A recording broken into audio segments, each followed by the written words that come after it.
m'appelle Danielle Kwasi à l'état civil.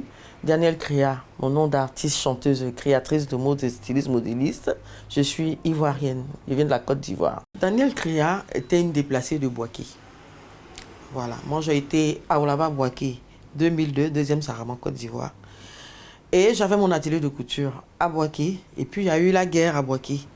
Donc j'ai été déplacée en 2002. C'était 2002. Et je suis venue à Abidjan. J'ai ouvert mon atelier ici en 2003. Février 2003. Et depuis lors, je suis là. Je peux dire que la couture, c'est ma vie. Quand je dis c'est ma vie, ça veut dire que dès le bas âge, j'avais à l'école, pendant qu'on fait des concours de dessin, d'autres à l'école, parce que moi je fais l'école des sœurs. Alors il y avait une partie couture, il y avait une partie dessin et tout. Moi je choisissais toujours de faire des robes de poupée. Et les robes de poupée, et toujours comme ça, les gens appréciaient.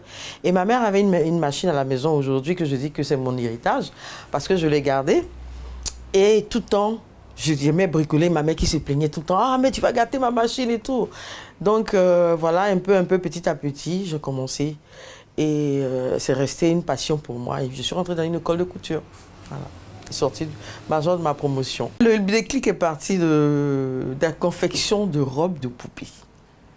Les robes de poupée, en Afrique, les gens ne connaissent pas, ne connaissent pas la valeur de confectionner les robes de poupée. Alors que moi, dès mon jeune âge, j'ai commencé, comme je vous disais, à l'école. Et puis, c'est parti comme ça.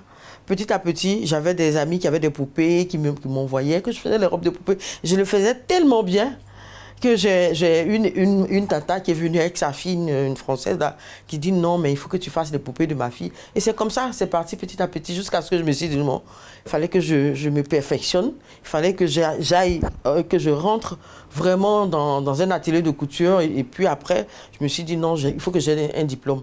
Parce que dans tout métier, il faut avoir un diplôme. Donc je me suis dit, il faille que je rentre dans une école de couture, et c'est ce que j'ai fait. Danielle Créa, elle fait les robes de soirée, les robes de mariée.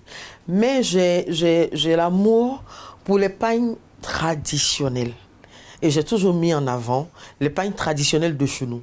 Le pagne baoulé. Ça veut dire que quand je fais toutes mes collections, toutes les collections que je vais faire partent de pagnes tissées. Le pagne baoulé, le pagne kita, le tapa. J'ai toujours quelque chose qui me ramène à mon Afrique, à ma Côte d'Ivoire.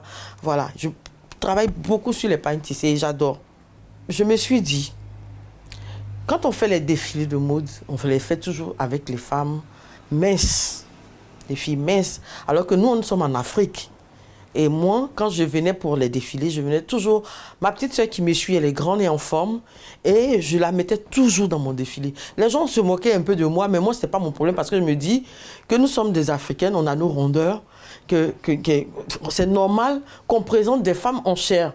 Donc, je faisais ça tout le temps, jusqu'à ce que j'ai la chance de faire un défilé à Afrique Fashion. Afrique Fashion, quand je suis partie, je suis venue avec moi mes mannequins. Parce que les mannequins qu'on avait choisis, c'était des filles minces. Et moi, je me suis dit, tout ce que j'ai fait, c'est vraiment pas pour les femmes, mais je voulais mettre en avant les femmes en chair. Les femmes africaines comme nous. Parce que quand tu vas à un défilé de mode, tu regardes les modèles, tu es content de les voir, c'est joli, c'est beau, et tu te poses la question de savoir, mais est-ce que je peux porter aussi?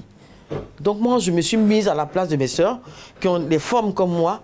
Donc j'ai dit, non, moi je fais mon défilé à Free Fashion avec des femmes en chair. J'ai fait un casting, j'ai recruté des filles, mais je vous assure, hein, c'est le défilé qui m'a le plus lancé parmi tous mes défilés je vais dire de toute ma vie, parce que à travers ça, j'ai pu défiler au FESFACO, à travers ça, j'ai eu un prix africain, à travers ça, j'ai été invitée à Malabo, en France, et tout ça, par rapport à ce défilé-là. Mon meilleur souvenir, c'est mon prix africain que j'ai gagné au Bénin. Vous savez, je suis partie au Bénin avec d'autres stylistes de renom.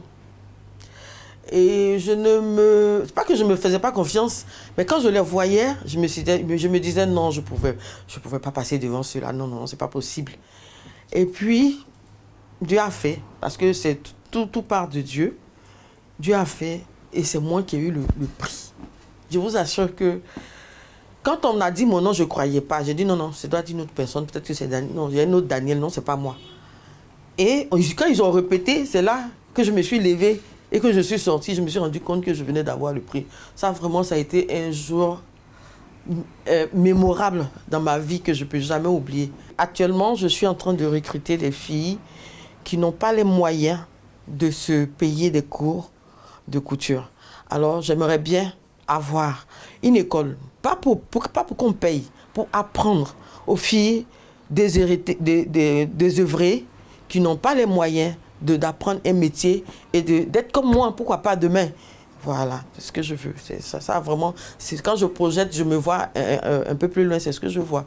Et comme je fais des robes de mariée, je me dis que ce serait plus intéressant de faire un spa. Le spa, c'est quoi? C'est le soin des corps des mariés. Toutes celles qui vont venir chez moi, je ferai un package. C'est-à-dire que le package, c'est quoi? Tu viens chez moi, tu as ta robe de mariée, tu as tes soins, tu as ton maquillage, tu as tout. Donc, je prévois, disons, mon rêve, c'est d'avoir un spa, d'aimer ce qu'on fait.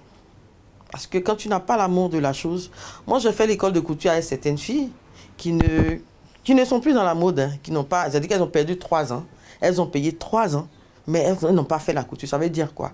Les gens ont toujours pensé que la couture, c'est quand ça ne va pas à l'école. Je suis désolée, c'est un métier. C'est un métier. Et je suis fière aujourd'hui de dire que je suis styliste modéliste. Ça me permet, mon métier me permet de rencontrer beaucoup de personnes. J'ai cousu pour des femmes ministres, j'ai cousu pour des femmes députées. Bon, je n'ai pas eu la chance de coudre pour madame la première dame, mais peut-être que ça va arriver. Donc ça veut dire qu'il n'y a pas de saut métier.